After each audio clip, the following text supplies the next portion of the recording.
So itu tadi 6 langkah untuk kita maju ke hadapan dalam karier kita. Ada 5 kesalahan-kesalahan besar yang selalu dilakukan yang saya perhatikan ya dalam membina kejayaan. And we are going to go through one by one. The first one is staying away from influential people. Ini masalah besar dan kesalahan besar terutamanya pada graduan yang baru melangkah masuk ke alam kerajaan.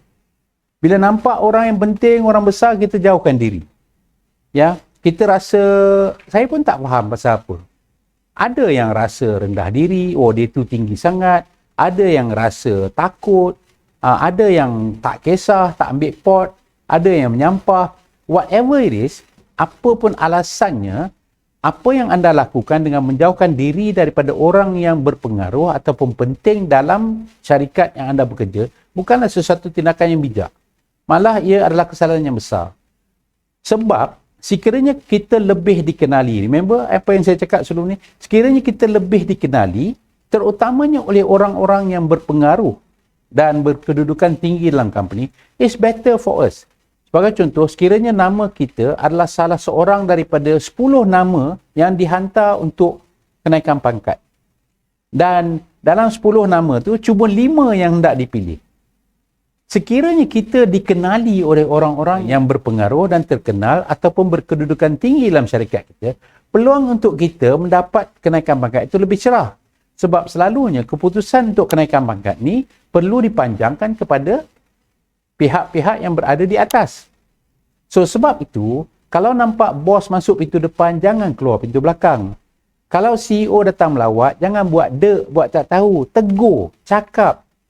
Assalamualaikum tuan, nama saya Azizan dan saya telah berada dengan company selama 3 tahun. Saya sangat berbesar hati sebab berjumpa tuan. Apa-apa saya boleh bantu, sila beritahu saya. Simple. Bukan nak suruh ambil aircon dan kipas dia sampai sejuk. Just cakap macam tu. Hi, my name is Azizan. Nice meeting you sir. I've heard so much about you and I'm very pleased to be in this organisation.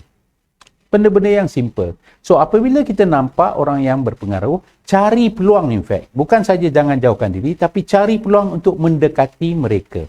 Kesalahan kedua, turning down request. Bila suruh benda berkira. Oh, ini bukan area saya. Oh, sekarang dah pukul 6, saya habis 5.30. So bila kita ni selalu sangat menolak permintaan, dan selalunya permintaan ini berkenaan dengan perkara-perkara di luar bidang kerja kita lah. Kalau dalam bidang kerja kita, dah jadi kerja kita. So selalunya apabila ada permintaan dan kita selalu menolak, kita tidak akan digemari, kita tidak akan disenangi oleh orang. Sebab kita ni sangat berkira dan susah nak bantu orang. So biasakan diri, bantu orang, jangan tolak permintaan. Tapi be careful, janganlah sampai kita sibuk nak memenuhi permintaan orang sampai kita punya kerja sendiri kita tak buat. Kena balance tak? Tapi selalulah biasakan diri untuk membantu ataupun menerima permintaan orang lain. Kalau orang minta tolong something, buat. Jangan berkira. Ketiga, keeping to own group. Dia berpuak-puak. Dia geng dia je. Ini selalu kita bawa daripada masa dekat universiti lah. Dekat universiti kita ada group kita ada klik kita ada clan kita stick to that. Dengan orang lain kita tak campur. Di alam pekerjaan dia berbeza. Ya, sebab remember kita perlu bina jaringan. So kita jangan hadkan diri kita dan perhubungan kita hanya dalam kumpulan kita. Jangan berpuak-puak.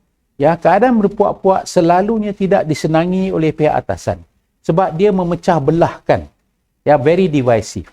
So kalau orang ni buat, orang ni tak nak join. Kalau kumpulan ni buat, kumpulan ni tak nak join. Dia very divisive. So pihak atasan selalunya tidak memandang secara positif sekiranya kita ini mempunyai puak dan klan kita sendiri. Bukan tak boleh ada grup sendiri.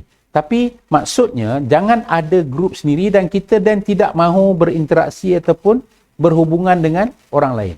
We keep to our own group. Ya. Keempat, getting complacent. Getting complacent ni selesa lah. Ya, bila dah sampai satu tahap, let lu lah, relax lah. Sakok batang ke.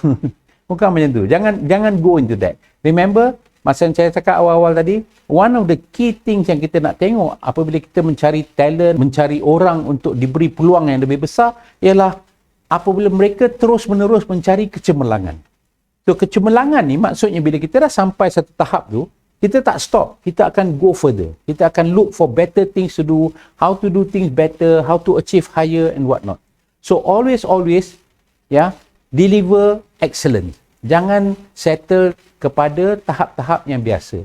Ya. One of the key things about excellent ni is kecemerlangan ni dia tak banyak, dia tak ramai. So kalau kita dalam kumpulan 20 orang, yang cemerlang tu 1-2, dia akan jadi outstanding. Itulah maksud outstanding. You stand out. You stand out from the crowd. Itulah maksud outstanding. Kalau anda semua sama saja dalam kumpulan lain, dan tak ada apa-apa yang outstanding lah tentang anda. Dan cara paling baik untuk menjadi outstanding ialah dengan mencapai tahap yang cemerlang. So, don't stop. Bila dah sampai satu tahap, always push yourself to do better and better and better. Okay? And finally, yang ni banyak saya jumpa. Ada problem sikit, berhenti. Tak puas hati sikit, quit. Resign. Anything ada problem, bila melalui masa sukar, berhenti. Cari kerja lain. Of course, pilihan di tangan anda untuk cari kerja lain. Tetapi, soalan yang saya sering tanya kepada orang sebegini ialah, sampai mana anda mahu melarikan diri daripada masalah dan kekecewaan? So, selalu nasihat saya ialah, jatuh bangun, turun naik adalah norma kehidupan. It's normal. So, kadang-kadang dalam career pun, there will be times yang anda akan jatuh. Ya, anda akan melalui sak sukar. What differentiate you from any normal, ordinary workers or staff is how you overcome that problem and become better. Ya, bukan apa yang membezakan anda, bukan sama ada anda akan menghadapi masalah atau tak. Kalau anda tak pernah menghadapi masalah atau zaman sukar dalam kerjaya anda, that means your career is not colourful enough. It's not exciting enough. Tidak mencabar. Sebab bendanya semua okey aja. Ya, sekiranya career anda mencabar, akan ada masa dan ketika di mana anda akan menemui saat-saat sukar. When you will feel down. When you are down. Pada masa itu, apa yang membezakan orang yang cemerlang yang saya selalu jumpa dan juga kebanyakan orang yang sampai sudah tak cemerlang, ialah orang yang cemerlang ni, dia akan mengatasi keadaan itu. Dia akan berusaha untuk memperbaiki keadaan dan mengatasi keadaan itu, dan lepas tu dia akan pergi lebih jauh. Bukan saja he address the issue, he overcome the problem, he gets better. Okay? So itu 5 perkara-perkara kesalahan-kesalahan besar yang selalu dilakukan apabila membina kerjaya. Okey, tahap ketiga ialah regression. Ini apabila kita berdepan dengan rintangan dan cabaran yang kita terpaksa ke belakang. Ya, ini macam saya cakap, kalau career seseorang tu tak pernah ada any regression atau pengunduran, maksudnya career dia tak cukup mencabar. It's not that colourful, not that exciting, not that challenging. Kalau career yang mencabar, dia mesti akan ada masa dan ketika anda akan menghadapi masalah. Regression. Ya, naik, lepas tu turun balik sikit. Ya, the thing is, mintanya turun sikit lah juga lah. Janganlah turun langsung sampai ke bawah balik, tapi turun sikit. Dan semasa keadaan sukar ni, ada 3 perkara yang penting yang kita perlu lakukan. Nombor 1, take accountability. Ambil pertanggungjawaban. Especially kalau kita dah level pengurus. Selalunya yang buat salah tu bukanlah kita, staff kita yang buat salah. Tapi sebagai pengurus, itu staff kita, itu tanggungjawab kita, itu tim kita. So it becomes our problem. Pasal tu jadi pengurus ni susah. Pasal kita terpaksa menghadapi both kebaikan dan keburukan yang dibawa oleh tim kita. So itulah kehebatan seorang pengurus. So apabila tim kita membuat salah, walaupun bukan kita sendiri yang melakukan kesalahan itu, ambil tanggungjawab. Ya, angkat tangan. I'm sorry, this is my mistake. This is my team. I will take responsibility and full accountability for that mistake. Ambil tanggungjawab. Yang kedua, suck it up and move on. Hadapilah. Kalau masa tu kena tibai ke, kena cemuh ke, kena sound ke, kena marah, kena maki, kena ambil tindakan ke apa ke, hadapilah. Bukan nak kata tak boleh down, boleh. Semua orang, kita manusia, kita akan rasa down bila kita berhadapan dengan keadaan begitu. Kadang-kadang rasa macam ada batu besar atas kepala. Ya, sedih sangat. Kita dah buat cantik-cantik tapi ada masalah ni terus habis semua, hancur. Kita patut sedih. Cuma fix it tu macam 48 jam.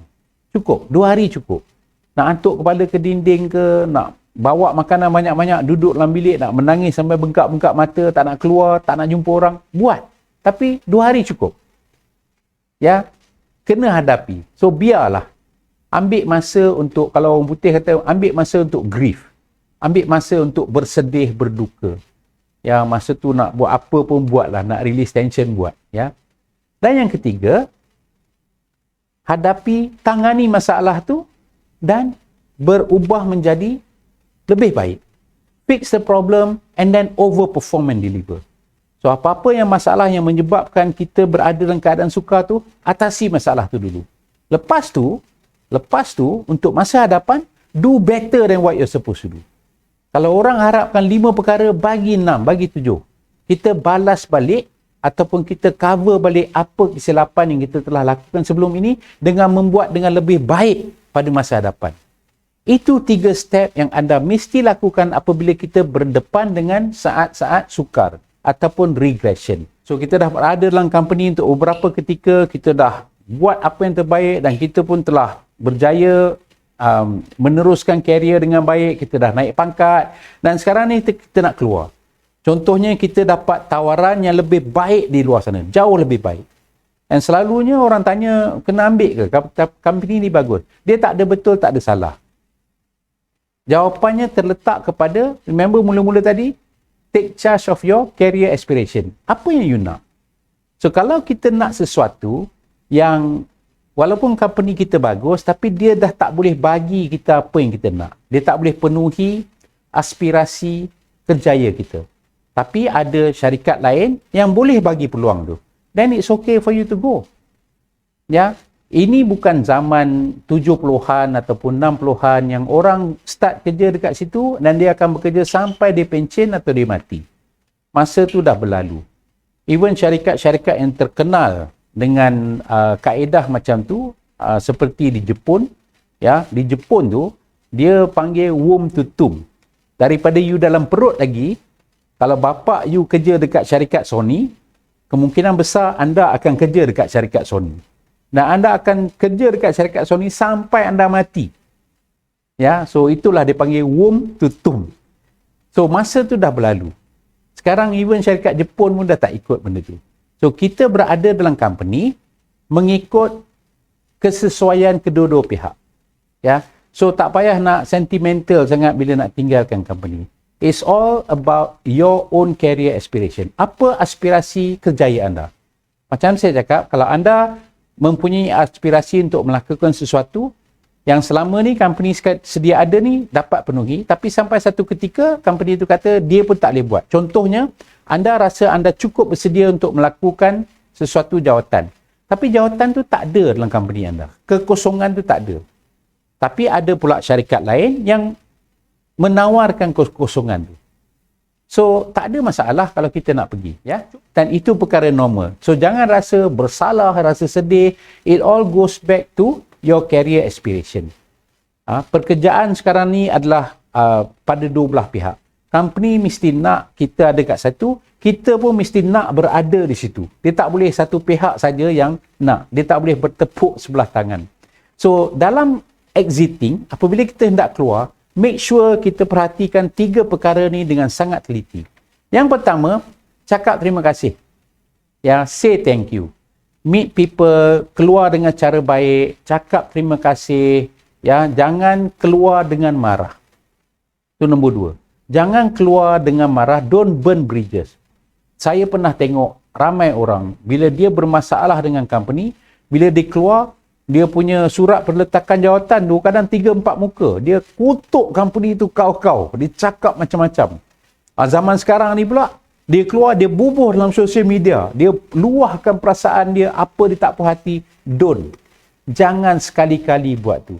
Tolong dengar yang ni. Walaupun kita tak suka, walaupun kita sakit hati menyampah, tapi jangan zahirkan dalam bentuk macam tu. Sebab apa? Bila kita zahirkan, contohnya kita komplain ataupun kita komen di social media, kita kutuk manager kita kutuk company tu kau-kau. Ya? Saya nak tanya, kalau kita dapat temuduga di tempat lain, dan orang yang nak temuduga kita tu tengok Facebook kita dan tengok komen tu, agak-agak dia nak ambil tak staff yang boleh buat macam ni dekat company lama dia? kemungkinan besar dia tak akan ambil. So jangan salah faham. Bukan saya kata you tak boleh rasa marah atau kecewa. Saya tak kata tu. Boleh. Tapi jangan zahirkan melalui Facebook, social media, dalam surat peletakan jawatan, kutuk, hentam company teruk-teruk, cerita kat orang, pergi interview tempat baru pasal apa yang nak keluar. Saya keluar pasal saya sakit hati dengan company lama, bos saya macam ni, company tu teruk. Kalau kita duk cakap company lama kita teruk, company yang baru pun akan berfikir 3-4 kali nak ambil kita. Esok dengan company kita pun dia ada problem, dia cerita kat orang juga. Dan yang ketiganya, stay in touch. Jangan putuskan hubungan. Kalau dalam bahasa kitanya, jangan putuskan silaturahim dengan company lama, dengan orang dalam company lama. Because dalam Malaysia ni, industri kita kecil je. Kalau contohnya, you cakap pasal bank, katalah you dekat HR. Berapa besar komuniti HR dalam bank-bank di Malaysia ni? Sikit aja. So, selalunya, orang HR dalam bank akan kenal orang HR dekat bank lain. So, dia akan selalu bersembang antara satu sama lain. So, kalau you stay in touch, maksudnya remember, kita build our network, kita akan lebih dikenali, and next time bila orang lain nak interview, dia akan call, kemungkinan besar dia kenal orang tu, dia call, you kenal tak orang ni, dia HR daripada bank ni. And that person will say, yes. Oh, she's very nice. She's a very nice person, very capable. See? Tapi kalau kita lepas keluar, kita tak call, kena pula kita kutuk pula company tu, tiba-tiba ada panggilan telefon daripada majikan baru. Kita ada temuduga orang ni, kita nak ambil orang ni, kita tengok file dia, dulu dia bekerja dengan syarikat tuan, boleh tak bagi sedikit feedback tentang dia? Agak-agak apa yang syarikat sekarang ni nak cakap? Oh, dia tu tak mengenang budi. Kita bawa dia, bila keluar UiTM, kita ambil dia, kita bagi dia kerja, kita bagi dia peningkatan. Lepas tu bila dia keluar, macam-macam dia kutuk company ni. See? And kemungkinan besar, company baru tu tak akan ambil kita. So, itu 3 step yang tolong perhatikan dan lakukan apabila kita nak keluar daripada mana-mana company. Ya? So, itulah dia. Bagaimana daripada seorang graduan kita nak melangkah ke alam pekerjaan dan membina kejayaan cemerlang.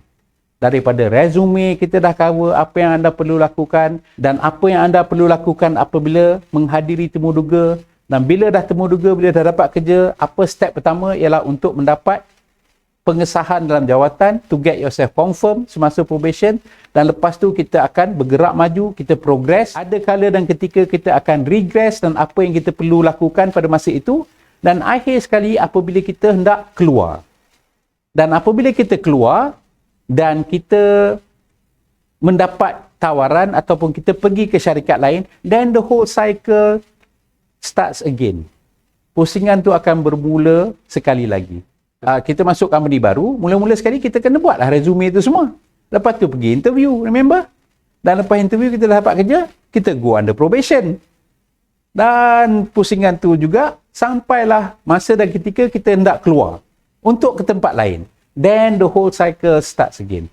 So apabila kita telah faham dan mahir menangani setiap peringkat dalam alam pekerjaan ini, then we are going to do very well. Di mana juga anda berada, di tempat mana juga anda pilih untuk bekerja.